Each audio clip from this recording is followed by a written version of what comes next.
Good afternoon, ladies and gentlemen, and dear guests, and welcome to our afternoon sessions of YAYINCILIK. We also have three distinguished guests on the stage today, and we will discuss about new broadcasting opportunities in football. This is a sports media forum, and let me introduce our keynote speakers and the moderator of this session. We already have on the stage our guests, Mr. Peter Angel.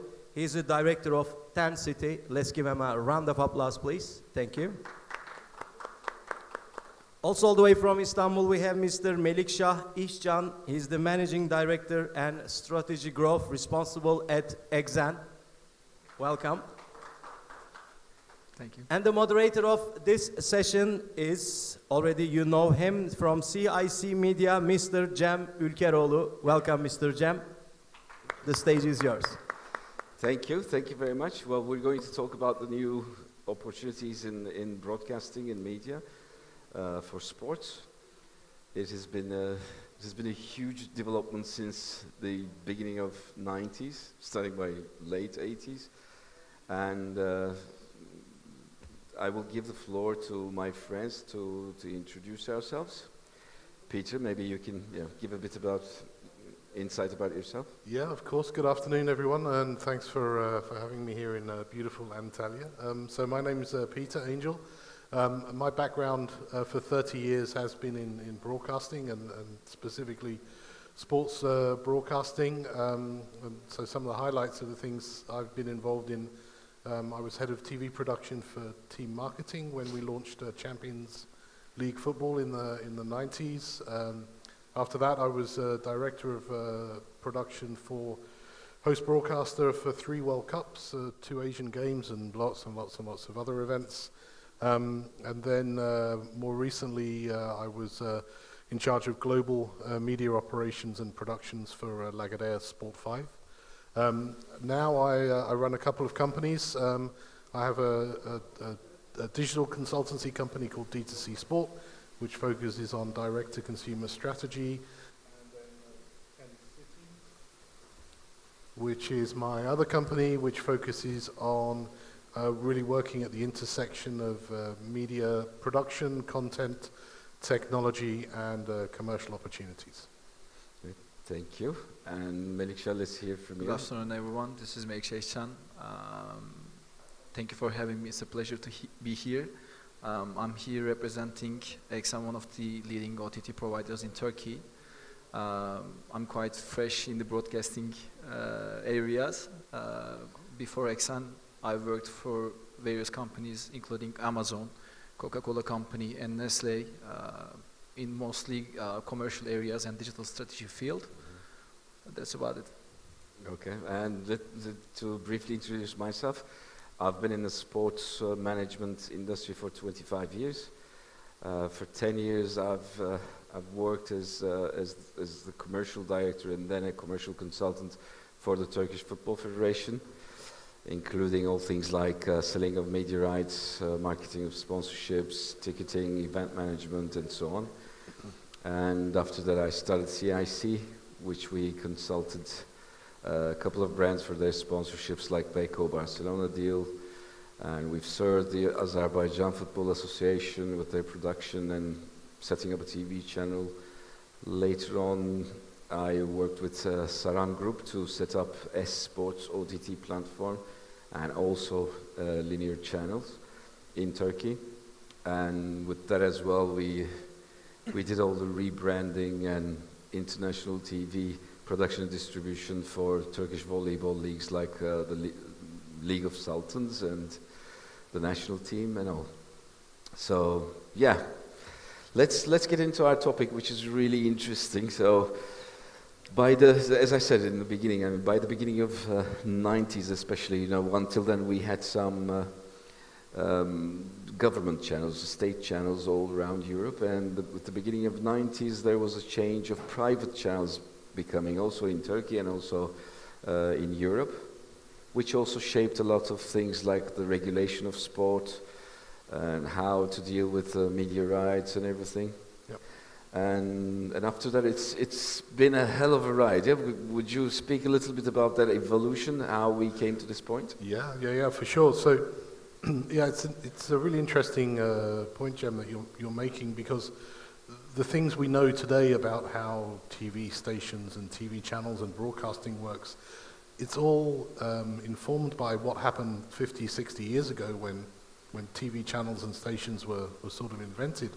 And it's really limited by the technology at the time. You had to have kind of transmitters on the ground, and you need to have cables, and it was all very, very basic. And TV was like that really until the end of the 80s, the early part of the 90s, when we started to have satellite television. And because of that, every country had its own TV channel, and often every state in every country, every local federal state had its own TV channel as well, because that was limited how far you could transmit. So you had all of these different national TV stations and local TV stations that cropped up, and that's really how our business has evolved until now. Every country had its own language, every country had its own cultural priorities around what they put on TV. Some countries had very strong government influence on their channels, other countries not so much, depending on where you were. And that began to change in the early 90s when satellite TV happened, and then it was possible to broadcast from one country to another country. I was involved in quite an early part of that story with a Scandinavian TV channel, ScanSat, it's now Modern Times Group, which is a very big player in media. And they had their channel in London, but broadcast to Scandinavia, and satellite changed all of that. And that was really the beginning, I think, of the technical change. Then the next thing that happened was digital TV. And this was really the thing that changed life for pay TV channels. I think the satellite broadcast also gave way to pay TV, so that they could make people pay for content. 100%, yeah. So, and that's what the Scandinavian channel was all about. But what happened when digital came along, you could fit many more channels in the same amount of satellite capacity that you had before. So now you could have 10 or 15 or 20 movie channels or sport channels. And that really, in the 90s, that was the whole change when we shifted from free-to-air or kind of commercial linear TV channels run by the state, more or less, or controlled very much by each state, to this kind of much more commercial situation where you could have pay TV channels. And that's all of a sudden where sport got money. Because these pay TV channels realized that starting with football, but really every sport, you could monetize that. And suddenly money started pouring from TV channels into sport. And that was a real big change for sport in the probably in the mid-90s. So now at this point, we have reached a really new level with the broadband and fiber cable communication and everything. So now we're moving from satellite to streaming. I guess, I don't know if you agree with that. So as you're leading the strategy of the current, probably the newest OTT operation in Turkey. Newest. So, as Peter mentioned, the advancements in technology and internet has made a huge impact on how content is made, distributed, and consumed. And with the growing penetration of smart devices, the very famous trend of everything on demand finds its way up to the sports business and broadcasting as well. So I believe that this convenience drives the penetration of OTTs basically, and the increasing demand coming from the linear TV to OTT has been driven by that fact. Great. So actually, this is what I think to do. We can maybe spare a significant amount of time speaking about OTT and where we are now with that, and what are the potentials and possibilities that it provides, especially for sports organizations. So, would you want to say something? Yeah. So, as Melikşah was just saying, this shift from a broadcasting infrastructure dominated by satellite and cable to one dominated by IP, the internet. This causes another massive change, and it's even bigger than the satellite and digital change we had in the 90s, really, because this whole approach to producing content digitally and then distributing it digitally over the internet has done one really important thing. It's democratized completely the TV production and broadcasting process. 20 years ago, 30 years ago, it was so expensive to do anything like this. You had to build infrastructure. It was a national infrastructure kind of story, or you had to launch satellites, and all of that was really, really super expensive. What the internet revolution has done for broadcasting, it means that literally anybody can be a broadcaster of some sense. If you've got an iPhone or a smartphone and a Wi-Fi connection, you can be a broadcaster. So this democratization of the whole value chain of broadcasting has meant that everybody's doing it, so the costs have come down. It's now really easy to do. There are positive and negative elements to that fact. But now everybody can be a broadcaster. Every organization can be a broadcaster. Every club, every federation, every league, every fan, every player can be a broadcaster in some kind of sense.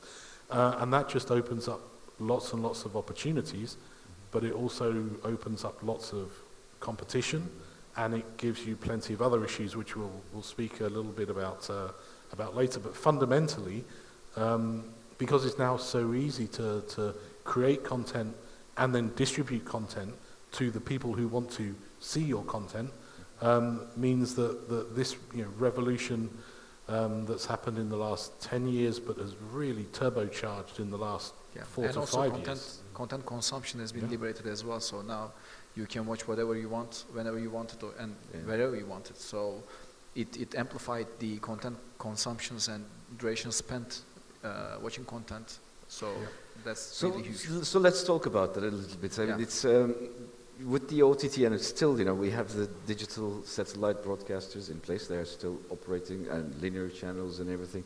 And you're now leading this OTT. Yeah. You have sports content, you have entertainment content and everything. So, and I'm sure you're also looking into all the developments and what's going on globally in certain markets. So how do you see the environment now in terms of all these different players, different technologies, and where OTT and how you think and the shift will be, or who is going to dominate, that kind of thing. So just give us a little brief about internationally or worldwide what's going on. I mean, let's say like launching an OTT is all about the recruitment and retention of that user. So when it all first started with let's say Netflix, the contents in terms of categories were dominated by just VODs and like TV series and dramas and stuff.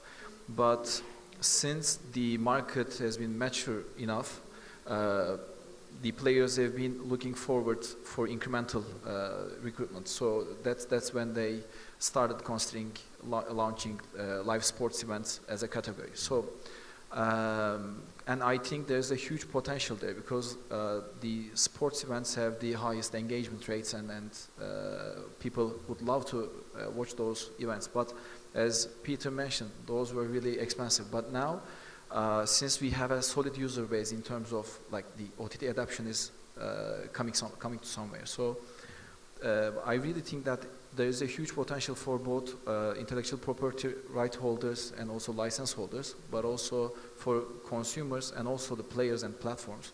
A huge potential to monetize those intellectual property or license globally. So I think the economies of scale or scalability and expansion potential is huge there, and we are definitely looking forward to seize it in a much deeper sense. Coming to this point, it's been, I mean, moving to satellite broadcast and pay TV has changed a lot. Like we've seen the formation of Champions League, we've seen the formation of Premier League, which, it was not just a name change, but also, underneath all the regulations change in order to adapt to the new media landscape and commercialize it in a better way. So how do you see from the sports side of things, not just from the OTT operators or satellite operators.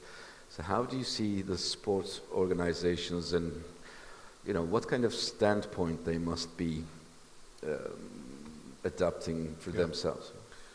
Yeah, so that's a really interesting question, because this hasn't been a revolution as much as it's been an evolution. So what we have is a situation where we have this brand new digital internet world of production and distribution. At the same time, we still have broadcasters. We still have national broadcasters in every country who command very, very, very large audiences and have a cultural significance in each country. I guess TRT here in Turkey, ARD in Germany, France, they are iconic places to go and watch sport. So they still have a relevancy. And then you have the new aggregators, the platforms, like XN, like Amazon Prime globally, Netflix globally, and every country has their own platform or competing platforms. And then you have the rights owners themselves, and that's what you guys representing clubs and leagues and federations.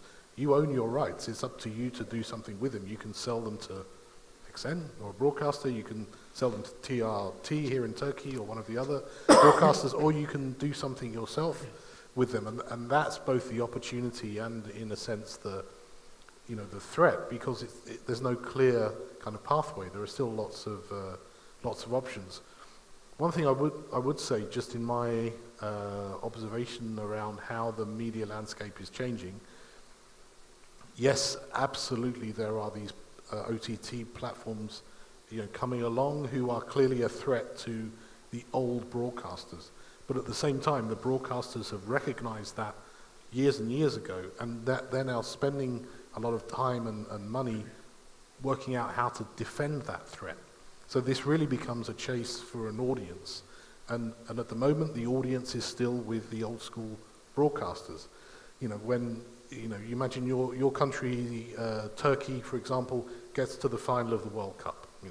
It could happen, or to the final of final of Euro. That match is going to be on TRT, I guess, on TRT1, and 100 million or 80 million Turkish people are going to watch it on TRT. And that's how it should be. So the audiences, the big audiences for these big milestone TV events are still on free TV.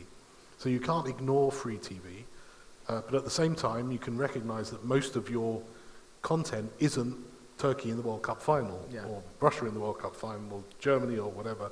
It's just regular day stuff. It isn't Beşiktaş playing Galatasaray or Fenerbahçe. It's some other smaller match. And that's where the opportunities in these other broadcasting partnerships and methods of broadcasting become so important, because before that would have been lost money. You couldn't monetize that at all. Now you can. So now if you can play in all three parts of the ecosystem, you have your free to air TV deals for your big stuff, you have your pay TV, OTT deals for your general day-to-day content that goes every day, and then you have your OTT for the things that are important for you as a club, your youth team, if we're talking about football, your women's team, that kind of thing, things that aren't interesting to TRT or to XN. Then you have an opportunity to, if not monetize that, at least get exposure for that. Yeah, that is really valuable, and I think it adds another revenue channel to the system, right? Like it's an additional layer that you can monetize, for example, your content outside of your mainland for the clubs and for the leagues or minor leagues even. Yeah, before, you need to have some kind of agency to receive your signal and distribute it to somewhere, but now you can do it with just click on a button or something. Exactly. But here also there's another question rising with all this technology and everything. The convenience for consumer side, which is also I think is the thing that creates some kind of tendency towards using piracy. Yeah, that's a very important point. Pirated content, and I'm sure you're dealing with that quite a lot in your daily life. Yeah, like you know it well, but this year we made a bold move to acquire UCL rights for the upcoming 3 years, and I think that adds value to our ecosystem, and it's really a milestone for Turkish OTT industry as well. And we really enjoy having that content in our system, but it brought another problem to our day-to-day business, which is fighting against piracy. And we made a research. That research showed us that 88% of the sports audience use pirate content providers or pirate channels. That's really an amazing figure.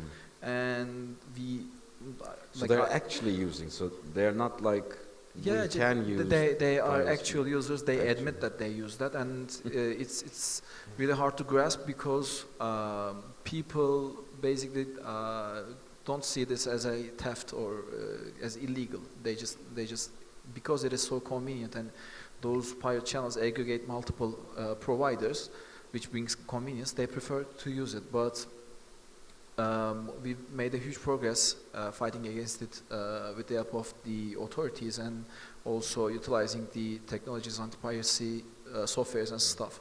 But even I really we are really trying hard to understand how to avoid it, because the 88% is lost money for the clubs, for the ecosystem, for the leagues and broadcasters, and it is an important issue to be dealt with.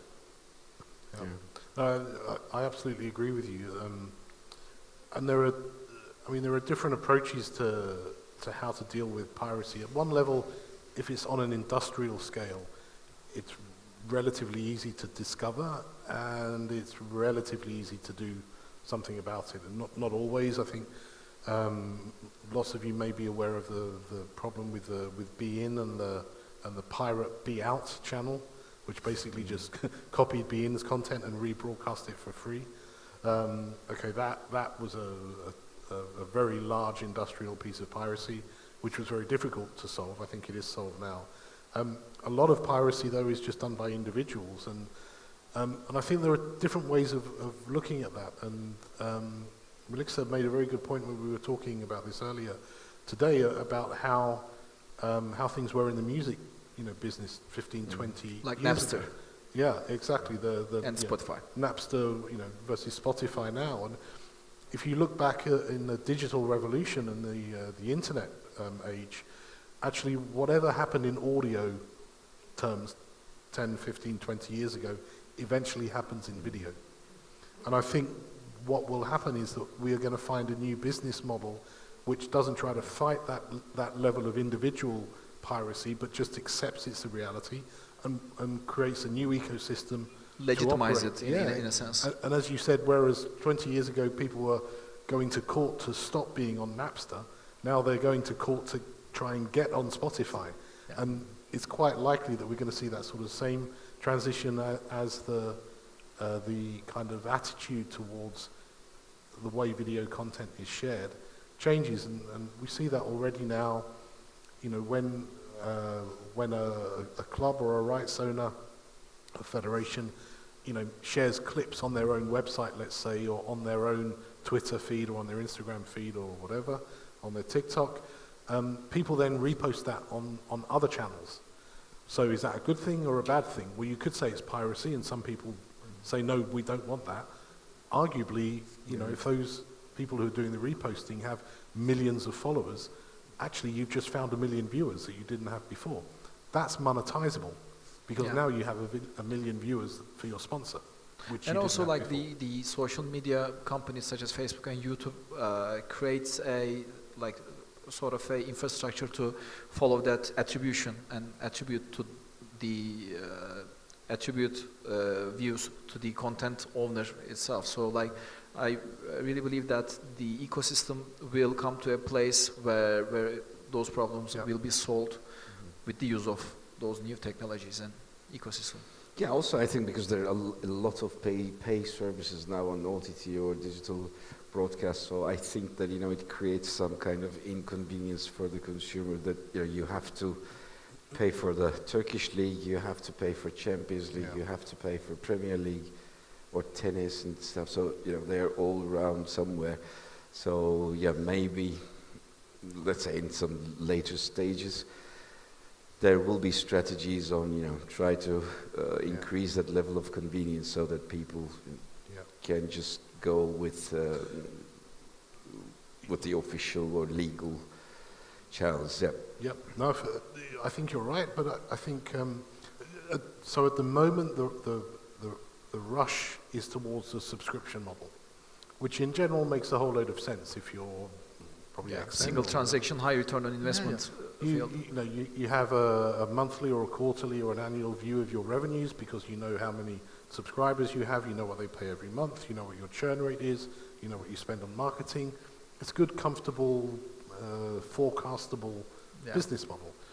But the problem is everybody's doing it. So on the consumer side, if you want to watch all the sports you want to watch, you end up having 15 different subscriptions, and all of a sudden, you know, instead of €7 or €10 per month, you're spending €100 a month on subscriptions, which before maybe didn't cost you anything if you wanted to watch all the matches of your club, or you wanted to watch a whole season of Formula One or something like that. So I've got a feeling what's going to happen next will be subscription fatigue, where people will just say, okay, I forget all this, I'm not going to. And so maybe the new model, and it's already starting to happen, a subscription aggregators, who will be able to bundle all of the subscription platforms together, and then you can have a buffet, a menu where you choose what you want from all those subscriptions. And maybe pay-as-you-go models will evolve, and like at the end of the day, what you consume is the content itself. Yeah. So I think in a very short amount of period, That's maybe a global company will come and... That's the next evolution we should be expecting. Because like in every vertical, next big thing is always the aggregation. Like imagine e-commerce. Exactly. Amazon is aggregating products. So why not aggregate content? So let's go again to the sports side, since our audience is sport, and we've talked about what's going on in the market, and that's where we have come to, and it provides enormous opportunities. Actually, it's as you said, broadcasting was really, really expensive thing to do for anybody, but now it's much easier. And starting from where you stopped, it's a subscription. It's not just for sport, but for any kind of industry. That subscription and subscription modeling, it's really, really important. So currently what we do in sports is that we sell our rights to some broadcaster. Not necessarily for the live content, but for many things. There are all these companies and operators who buy into, because they have all the know-how and experience and the people and the team and the funds to do that. Yeah. And then they go on to sell to the consumer. And we also spoke about this piracy and all these different products, and that you need to, the consumer needs to subscribe to. So now maybe we can try to brainstorm a little about what sport organizations can do, or what kind of possibilities and opportunities this new technologies provide for them to use their content, it's audio or video or whatever, or maybe even merchandising and how to get people subscribe and how to monetize, and not just for the big names, big brands, but also, let's say, for mid-table clubs or any other sport event. Who want to go first? Yeah, there are tons of opportunities now. We've talked about it before early this week, but social media is a tool to monetize. Is a channel. OTTs are great tools to monetize your content. Mainstream TV channels as well, but the common ground is you need to have a solid content, and you have to have a solid content creation strategy to be monetized. So I think that because at the end of the day, what you want to gain is fan engagement, right? Because it's sort of attention economy. So you have to draw attention of your audience, And I think it's a marketing initiative at the end of the day to have a solid marketing vision and how to monetize it basically. So I think these sports clubs are evolving to become corporate brands, right? So it's media and entertainment companies. Yeah. I mean, it's sort of like the institutionalization is. But that's maybe that's the problem. I mean, majority of the clubs.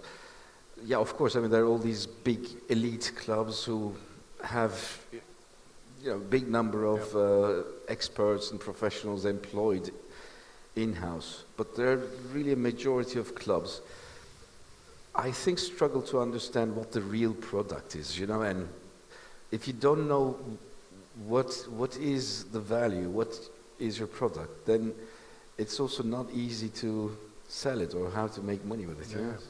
No, absolutely. And in the end, this comes down to finding your audience. And it's probably, in our experience, the most overlooked part of the ecosystem. I mean, you can make the best content in the world. You can make, if you're a club, you can make behind-the-scenes content, fantastic stuff that people would love if they knew where to find it or knew it existed. But if you don't tell them, it's never gonna get seen anywhere. You might know this better than I do, but I read a stat somewhere. Every second of the day, something like 8 hours of content gets uploaded to YouTube. 24 hours a day, 7 days a week. There is just so much content, and making yours stand out and making people know or be aware that it exists, and then try to get them to be interested the reach. in it. Yeah, you've got to go out and grab that audience. So just simply making content and throwing it out there is not enough. You've got to work a lot harder, and all of that costs money.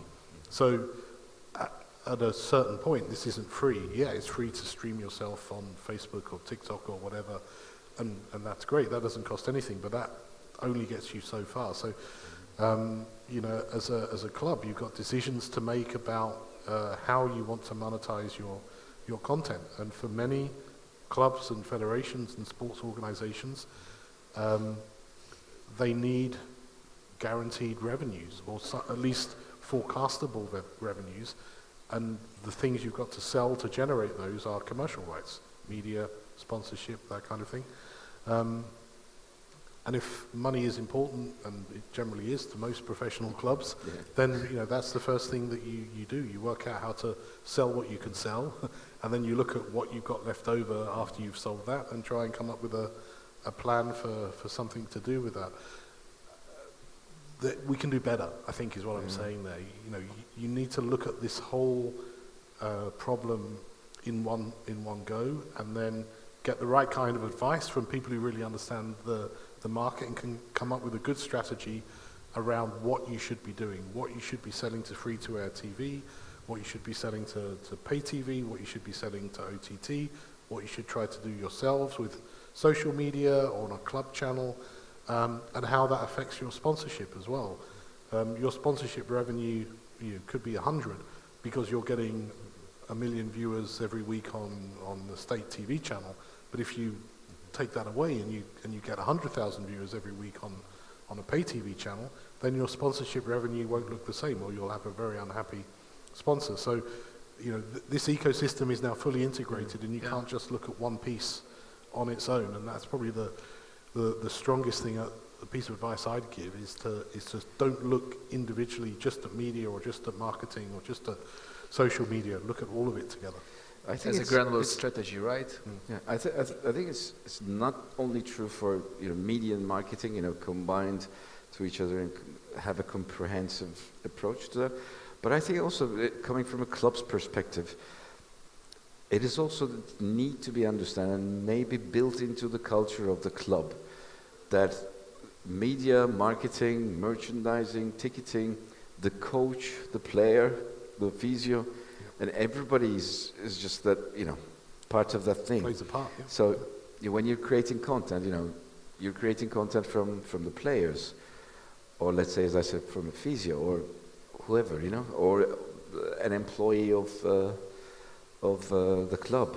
So having this approach that there's one product and everybody works for that. It's not easy sometimes to get. I mean, I've spent 10 years in one of the most important governing bodies in the country.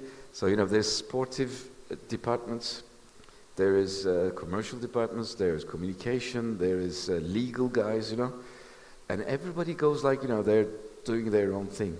Yeah. But in the end, you want to do something good, something better, and make more money, and everybody should somehow have this comprehensive it's an to the whole ecosystem thing. shift, mindset shift. But at the end of the day, it's really important to understand, dive deep and understand what your audience would like to see.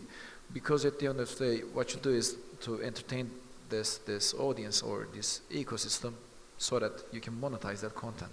And it's really lies in the data and trying and fixing kind of strategy. So it's really important to have that vision and have the necessary talents in your system to execute that vision. But yeah, I mean, today's world is growing. Today's social media ecosystem and content ecosystem has been growing rapidly, and it's really hard to catch up.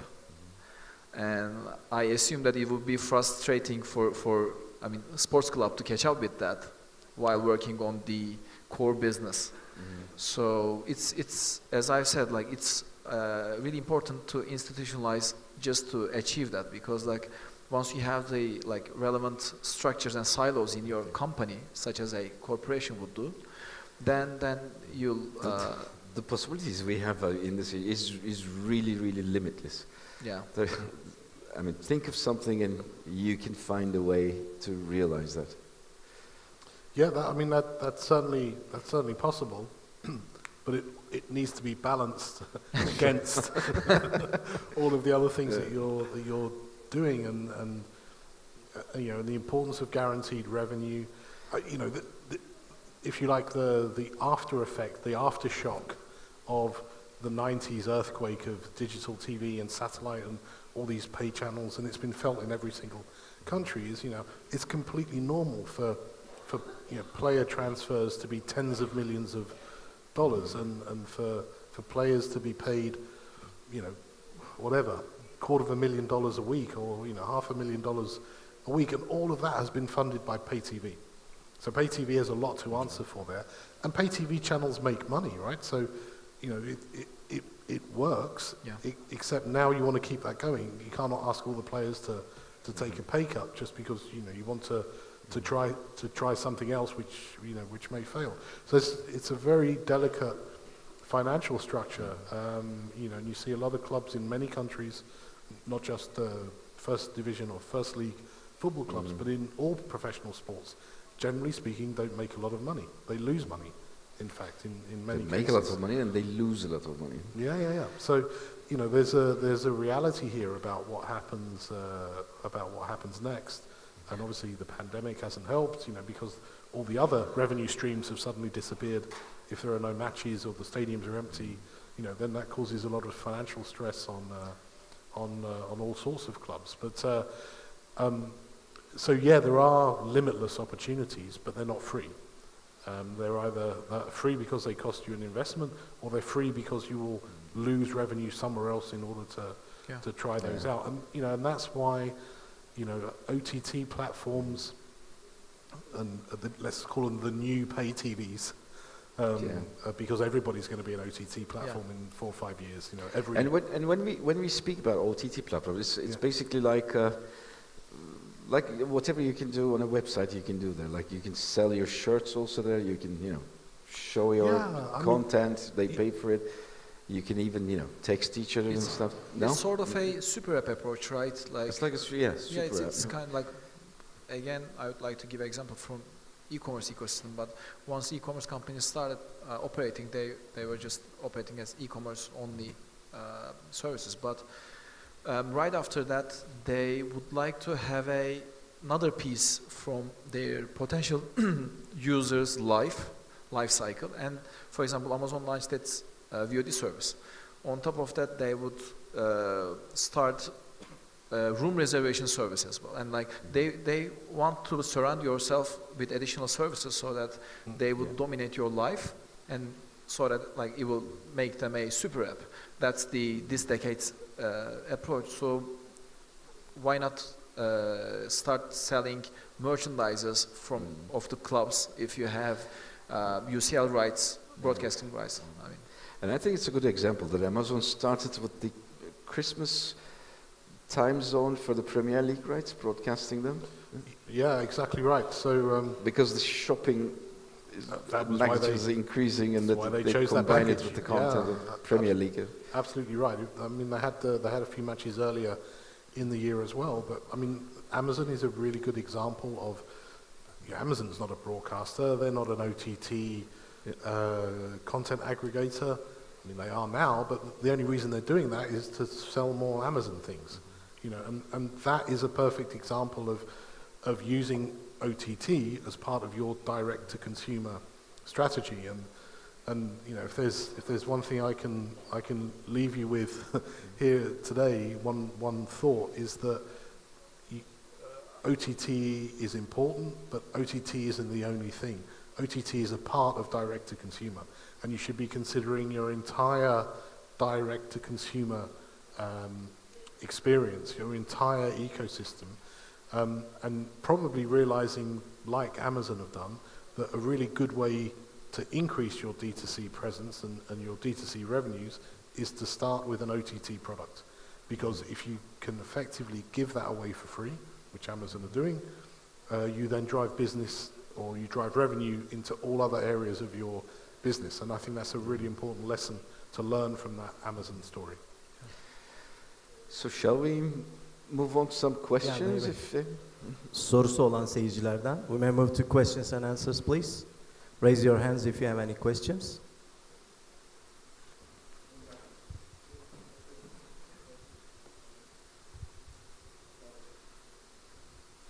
I guess the question is probably more geared towards Peter from something that he said earlier on. The clubs can monetize their own or themselves through broadcasting. Is there not a danger at some point that the clubs like Manchester United will is there not a danger that clubs like Manchester United may eventually decide to come out of the broadcasting situation that they're in just now with the Premier League and try and go it alone? Or was that maybe something that the Super League was maybe looking at, which is what drew in the 12 clubs, you know, or 16 clubs, you know, to try and form that? Yeah, I think that solidarity question amongst the clubs is a real interesting one, and we've just been through that in Italy, I think, a few years back, where a few of the major clubs withdrew themselves from the collective bargaining agreement that they had, and look, I think it's a danger everywhere. In reality, though, being Man United and being on your own and being outside of the league means you've got nobody to play, right? So you're, you know. Yeah, but I would imagine if Manchester United went it alone, and some of the other clubs, the top names, would probably club together and say, okay, let's go for it, boys. Because they've got a huge fan base, they've got a huge opportunity to make money. Yeah, it's not new. We've been in this world. If you look at one level up, you know, with the European Super League proposals that have been hanging around, well, since I started, so, you know, 25 years since, a bit more, Champions League, 27 years since Champions League started. All of those 27 years there's always been a breakaway, you know, league hanging around, and it's always been defended. So I think, yeah, theoretically there is a risk, but I think practically it's so unlikely to happen because the value of the league as a whole is worth so much more than any one club. So yeah, you could take, you know, United City or you know, Besiktas Fenerbahce, you know, has got individually the value for that match is worth 20 times Bournemouth playing, you know, Newcastle. Or maybe Newcastle's a bad example, but you know what I mean. But you have to have all of those matches in order to make the whole thing work. Otherwise, you know, you won't just have a whole season of Besiktas Fenerbahce paying each other 15 times each, because that devalues the content. Actually, I mean, coming to the point of the European Super League thing, I don't think it's necessarily a bad idea. It's just that you have to adopt the competition system accordingly. So when you have a European Super League, it means that then the competition should be on the continent wide, just like you do on a national basis, So you can go down from there, but again, having promotion relegation kind of, it's completely another set of mind, which might make sense for many because, let's say, top 12, 15, 16 clubs are making significantly higher amount of money than the others. So it's, starting by the 90s with this TV revolution, the gap is increasing and it's never coming down. But Premier League is, we can say, one of the most fairly distributed TV income. If you look at Spain or Italy or countries like that, but still, the gap is increasing because there's another competition called the Champions League, which provides to the top 4 of England, for example, to extra amounts like 100 million, 150 million, which is a club like, I don't know, let's say on the 16th, 15th position in the Premier League gets the whole year, maybe less than that. No? Yep. So this system is making it more and more increased gap between the top. So I don't think really it's not that bad idea. No? Maybe another question. We should do a whole nother session about about that story, about football finance in the media. It's a tough one. I mean, there are some examples in real life here, not so many in football, but in ice hockey, which is probably not so big in Istanbul, in Turkey, and here in Antalya. But the KHL, which was a kind of Russian-led, Eastern European-led league, they created a brand new league and they invited some of the top ice hockey clubs from the Scandinavian leagues to come and join. And I think I'm right in saying only one did, which was one Finnish league. The Swedes all stayed where they are, the Norwegians, the Swiss, I think maybe a Czech club went as well. And why did they do that? Because they realized the value of their own club was linked too closely to the league. So to come back to your example, let's say Liverpool and United and City and Chelsea decided to step out. Then they would have the rights to their home games. But they wouldn't have the right, for example, for Everton Liverpool.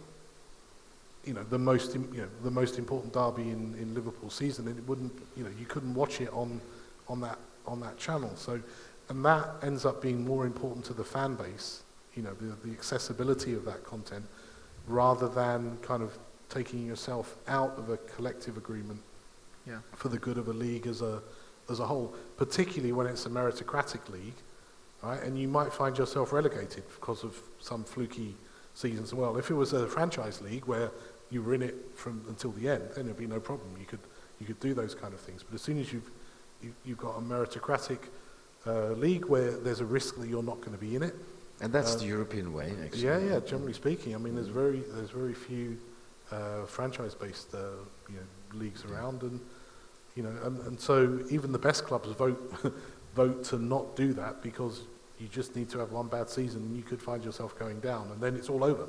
If you're United, then it's absolutely game over. That would never happen. Well, happened to Leeds. United went down once before anyway. So. Any other questions from the audience? Just Öncelikle vermiş olduğunuz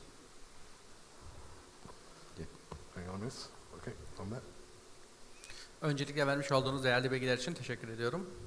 Ben spor yönetimi alanında çalışıyorum. Hep şu konuları düşünüyorum. 2 tane sorum olacak bu noktada. Birincisi şu, yayın, milyon dolarlar, gelirler olması lazım. Olmasa futbol bir yere gelmez, ilerlemez. Peki bunun yanında çocuklara, gençlere spor kültürünü oluşturmak adına onların bu içeriklere ulaşması gerekiyor. Yani ben futbolu niye sevdim?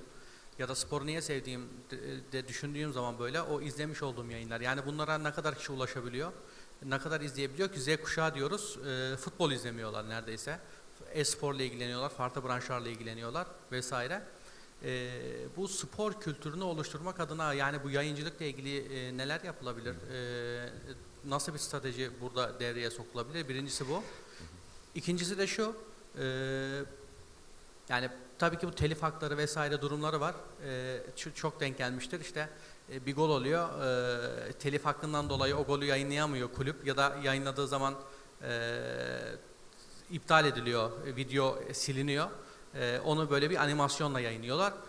Yani kulüpler bu noktada taraftarlarla etkileşim haline geçmek için, iletişim kurmak için onlarla içerik üretmeleri gerekiyor. Böyle telif haklarıyla ne kadar etkileşim haline geçebilirler ki? Böyle iki tane aklıma takılan sürekli hani gerçekten düşünmemiz gereken önemli noktalar var. Bunu sormak istedim ben aslında. Ben şimdi bir ilk bölümle ilgili bir şey yapmak istiyorum. Tam size denk geldi aslında. Bana da biraz evet, ben de federasyoncu falan olduğum bir geçmişim. Yani şöyle aslında şeye bakarsanız burada hani konuştuğumuz o televizyonların özelleşmesi vesaire işte paraların gelmesi, büyümesi vesaire gibi. Futbol bunlardan önce aslında çok sevilen, çok takip edilen bir şeydi. Yani hani mesela Türkiye'de düşünürseniz 80'li yıllara kadar falan zaten yayın falan yoktu yani lig yayını. Akşam TRT'yi beklerdik işte tek kamerayla çekilmiş bir 2 gol özeti falan seyretmek için. Öyleydi ve herkes de bayılıyordu yani futbola. Futbolun bence şöyle bir şey tarafı var, güzel tarafı. Yani hiç para olmadığı zaman da çok seviliyordu ve insanlar futbol oynuyordu. Hani ne oluyordu? Rakamlar küçük olduğu için belki o şehrin veya kasabanın neyse zengininin kendi cebinden harcayacağı şeyle halledebildiği bir şeydi. Aslında yani artan gelirlerle futbolcu gelirleri arttı en çok bakarsanız duruma. Yani çocukların da hani biz bunu açıkçası bu yani dün akşam ve bugün biraz sohbet ediyorduk beraber Peter'la ve Melikşah'la. Hep işte paraya yönelik şeye bakıyoruz yani medya haklarından işte şöyle satalım böyle satalım bu kadar yükselsin vesaire diye. Ama mesela Peter'ın çok güzel bir şeyi oldu orada yani öyle kullanılması gerekiyor ki şimdi kanal çok fazla artık. Yani şimdi bu lineer televizyon dediğimiz işte bildiğimiz normal işte bizim hani TRT, Kanal 5, Show TV gibi hani belli akışa göre yayın yapanlar. Bunlar var elimizde. İşte uydudan kapalı şifreli veya şifresiz yayın yapan var. İşte OTT dediğimiz bu app'ler üzerinde yapanlar var. Sosyal medyalar bile artık halde yani aslında YouTube'da veya Instagram'da bir hesap açtığınızda orası da bir yayın alanı haline dönüşüyor. Ve oraya geleceğim. Yani Peter'ın da konuşurken söylediği şey ki önemli bence kendisi biraz daha açar orayı. Satış yaparken aslında ya da elinizdeki medya haklarını değerlendirirken buna göre bir yapılandırma yapmak lazım. Şimdi spor gibi çocuklar da görsün ya da o paraları ödeyemeyecek olanlar da görsün ki Türkiye gibi hani ekonomik olarak Avrupa'nın gelişmiş ülkelerine göre daha kısıtlı ya da hani popülasyonun kısıtlı ekonomik imkanlara sahip popülasyonun büyük olduğu ülkelerde mutlaka ücretsiz kanallar için bir ayrımı olması lazım. Ve çocuklara, gençlere bunun sağlanıyor olması, yani bunu görebiliyor, izleyebiliyor olmaları lazım ki elinizdeki içerikten de aslında feragat etmiş olmuyorsunuz. Gene aynı paraları kazanabilirsiniz. Yani. Bu şekilde yapılır. Spor kültürü dediğiniz şey çok geniş. Burada cevap veremem ona. Ama ana sadece şöyle geçeyim. Televizyonda bir ilgisi yok spor kültürünün bence. Spor yapmakla ilgisi var. Sivil örgütlenmeyle ilgisi var. Yani bizim ülkemizde özellikle yani gidin herhangi bir küçük bir kasabaya gidin mesela hani nüfusu 1000 olan. Mesela orada bile insanlar, aileler, çocuklar okullar etrafında toplanıp bir kulüp olmazlar veya bir spor müsabakası yapalım vesaire diye organize olmazlar.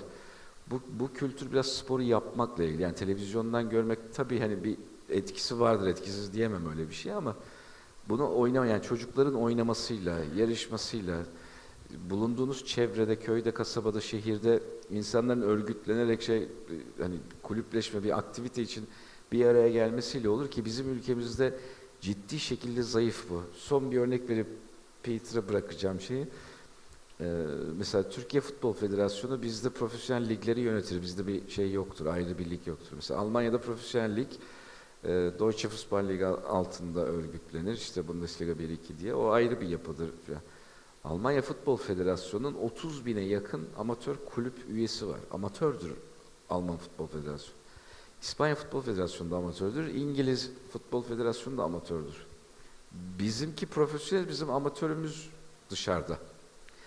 Yani biz amatörü mesela böyle işte şey gibi ASKF falan, Türkiye Amatör Spor Kulüpler Konfederasyonu falan gibi yapılar organize ediyor bizde amatör futbolu. Yani federasyonun ki çok daha minör bir şeyde kalıyor yani yaptığı şey.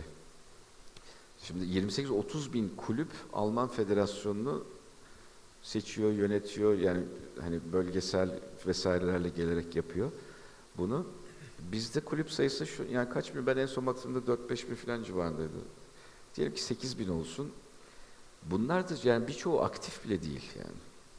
Ya ben federasyonda çalışırken biliyorum hani faksı, telefonunu falan bulamıyordunuz yani işte oradaki bir dükkan sahibine faks çekiyordunuz, oradan alıyordu falan böyle. Yani böyle şeyler yaşıyorduk yani şeyde. Maalesef bu sivil örgütleme, sivil katılım, birlikte bir şeyler için organize olma, oyun oynama, spor yapma da bunlardan biri. Özellikle çocuklar için spor yapma diye bir şey yok ki, zaten oyun oynamak var yani aslında bakarsanız şeyde. Maalesef şey böyle bırakayım.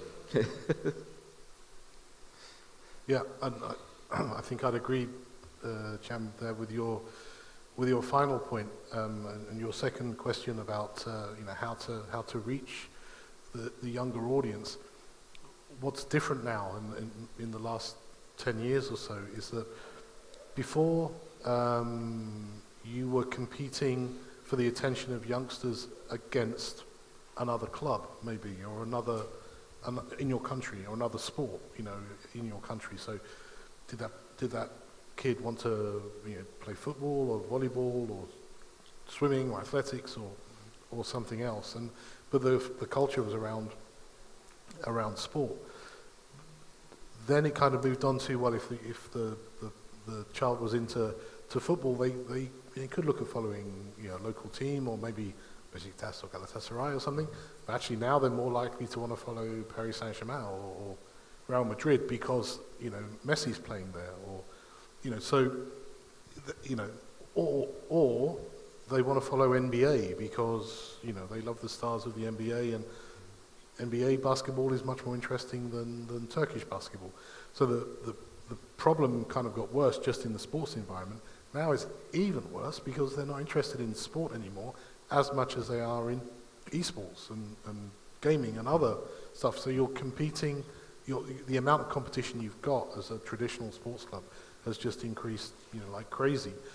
And the only way to get your potential fan back is to go where they are. You've got to go find them and talk directly to them with the channels that they're used to using. And that means a complete change in mindset, shift in the thinking of a club, that you're not competing on a football landscape anymore. You're competing on a global landscape against every single other sport and e-sport, an online game that exists out there. Because for those of you with kids, you'll know that straight away. Your kids aren't going outside; they're staying inside, on their phones or on their computers. Fortunately, unfortunately. Any more questions? I have a question you may find interesting, because today we're discussing new broadcasting opportunities. You're already experts in your fields of conventional broadcasting or the modern technologies, but the world is going through AR and VR. Everybody's talking about metaverse and more immersive experiences. People want to be a part of the game. They just don't want to watch the game. I myself own a technology company for kids, and we are developing interactive programs and shows and software for them. And what are your predictions about football? Are we going to see those kind of future techs in the near future, or is FIFA a little bit against this and they want more classical, conventional way to watch football? That's a perfect question, and then it's a relevant one. So recently we've been digging this field, and actually, as you mentioned, like there's a lot of things going on in this area, like blockchain technology, Web3, and all of those like immersive experiences and stuff. I think at the end of the day, the content is the same, and the experience is evolving. So there's a device independency, I believe. It's regardless of the device itself, people will want to watch football games, sports events, live events, and I think it will open another door to add another layer to this experience. So because I think there's a way to go, because the penetration is really important there, and I know that Apple will launch its AR/VR glass in the upcoming year. Google has been investing heavily. Meta acquired Oculus and stuff. So I think there's a potential there, because like for now television is a screen and your mobile phone is another screen, and the glasses will be another one. So I think, and actually like AR will add another layer to the real life. For example, when you go to a stadium, when you put your AR glasses, maybe you can see the stats over the football players and stuff like that. So there will be use cases coming up, and I think the trend, we recognize that trend, and we are looking forward to innovate towards this trend. But for now, we're just observing and trying to understand. These are basically, I mean, new technologies, and they are always being adapted to football, and they will whenever it's appropriate. Like for example, I just said, we were having like 1 camera, 2 camera, recording the match, and then we had these technologies like Spider Cam came along, and then suddenly you were just over the field, And I'm sure that these broadcast enhancements, and that is going to increase the consumer experience consuming that media content is important, and there will definitely be adopted. But what I just want to say here is that, especially with the kids, what we should be more encouraging them with is that not try to experience sports within their or in front of their computer screen or something, but we have to take them out. That's a physical activity. I'm not saying that they shouldn't play video games or something. I'm not that old, but but the thing is, it's kind of like I think, especially with this e-sport thing, we are really encouraging the kids to heavily to stay there, to buy some stuff, to spend 8 hours in front of the screen playing something or competing against one another. And so I really am not in favor of calling it e-sports or something. Just call it gaming or whatever you like to do, because the kid is not, practicing any sport in front of the screen. I don't say they shouldn't do it. They should do it. They should have fun. Kids should play whatever they want to do. But we must encourage them to be out, to go to physical activation, to play with other kids and stuff, which is really, really the important thing. For sure. Thank you for your answer. Any more questions? Do we have time or not? Sorry? Do we have time for more We questions? do have like 5 more minutes. Oh, okay, Yeah, okay. please. Sorry. This, I suppose, directed more at Melikşah. You mentioned before about piracy and how it's a huge problem and a global problem.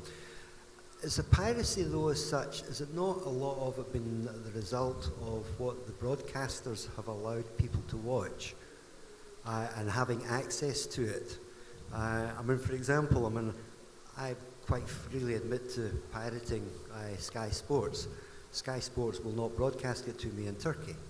And this is the same for a lot of my friends, around, in various countries in Europe. They want to be able to watch things like this directly. I would happily pay for it. So I've been forced to do something that I'm not allowed to do. That's you made a point there, and it's funny that Peter and I and Cem Bey, we talked about it earlier today. Yeah, that's a case, but as I mentioned, we are talking about 88% here.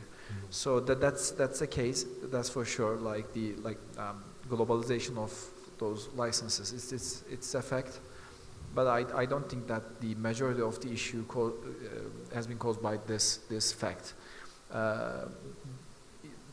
There's a room to grow there as license owners maybe reshape the broadcasting, like commercial agreements, or maybe like there's a room to go there. But for example, in Turkey, people would choose, let's say, IPTVs over actual OTT providers is made purely due to the convenience of it.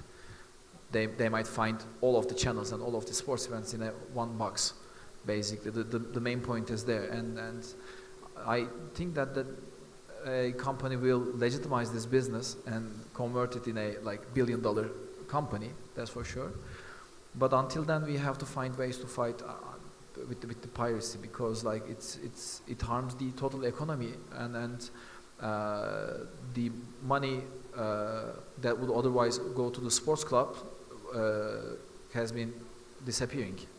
Yeah, but is it not down to the broadcasters or the publishers or the owners of the rights to find a way quickly to globalize it, to make it readily available? Because the longer it goes on, the more and more people become used to the piracy. I mean, I've been here now 17 years. When I first moved over, I phoned Sky, can I have the Sky broadcast in Turkey? No, you can't. Yeah. 3 months later, 3 years later, having tried to watch it in Digiturk, which didn't suit. I mean, the picture was quite right, but I wasn't getting the background that I wanted. And most of my friends have done the same thing. And now more and more people, even in the UK and probably in other countries, are using free pirated broadcast. Firstly, because it's the convenience factor, which you say. And secondly, is price, because price has become a very important part. And then the third part is obviously the international borders. Yeah, it's but sort of somebody has to do something fast, otherwise it's just the piracy element is going to grow quicker and quicker. You're absolutely right, and it's sort of a like subparts of a flywheel, because like everything affects the other thing. And you said it should be affordable, but in order to make it affordable, you should gain a traction, and like you should reach a certain economies of scale. You should reach a scale. In order to do that, you have to have a sort of you have to be backed up by a VC to have that tons of money to burn to reach out to the scale. So disruption will happen once the collective ecosystem, when ecosystem will act collectively. And we are running out of time. That's for sure. But I think that this collective understanding is getting somewhere. And I think because as you may imagine, like the OTTs has been here only for the past decade, so it's a new thing. But like when we talked with authorities in the governmental authorities, they recognize this problem, and we recognize this problem. License holders and IP owners recognize this problem. Clubs started to recognize this problem. I think like it's inevitable to see a bold move. You know, like 5 to 7 decades ago, there was this economic thinking with the planning pros and the market pros. So the market does everything right, and the others, the more leftists, were in favor of planning and everything. It's kind of like we're in the middle of that, somewhere in between. There's the market demand coming. Like people want to have just one subscription, or let's say at least one intermediary where they can reach everything. And on the other hand, there's the rights holders and the current situation, what they're doing. So I think we've got a little more time, but in the end, we're going to be heading that route. Yeah, I agree. I think we will get there. And I mean, you make a very good point. We were just talking about that exact point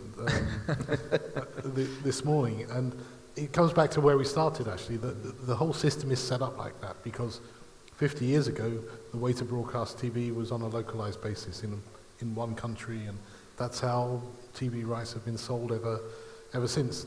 Now that the technology borders have come down, and it's in 3 years' time, probably Sky won't be on satellite anymore. It'll just be on the internet. So it doesn't matter where you are in the world. theoretically, technically, you could watch it if you're commercially allowed to. So, you know, I think we're heading there, and you know, it's that Napster to Spotify trajectory is going to happen, you know, in the broadcasting environment as well. So, yeah, but look, I'm with you. I think it's an outdated thought process, and it's designed to protect the revenues of the very highest rated sports, let's say. And as long as that continues, then there's going to be some resistance against doing what you're proposing. But I think it's inevitable. It's going to happen. Or maybe not. Maybe there will be a way. People will find a way to both satisfy them and satisfy the consumer in some way. Yeah, no, and I think that will happen. It's inevitable. But at the moment, you know, I know there's 12 million Sky subscribers in the UK, and there's 10,000 people who outside the UK who want to be, and that's just a tiny number, so it's not worth worrying about. And so, yeah, you do your piracy thing, and that's the cost of doing business if you're Sky. You're not the problem for Sky. The problem for Sky is all the pub owners in the UK, you know, who are not paying them, you know, $10,000, $20,000 a week or a month for the right to show Sky because they're pirating content. Yeah. That's the problem, not you. So the argument is, well, why don't we just find a different way of serving you? And yeah, it's buried in rights restrictions and that kind of thing, but it'll come. We'll figure it out. We will figure it out. We will figure it out to solve this problem. Yeah. Finished? Is that all, gentlemen? Thank you very much. Thanks so much. Thank you very much for your insights. Thanks, everyone. Ladies and gentlemen, let's give a big round of hands one more time for our guest speakers today. Thank you. Mr. Melikşah, Mr. Peter, and Mr. Cem. The next session is going to start in 10 minutes. Thank you very much.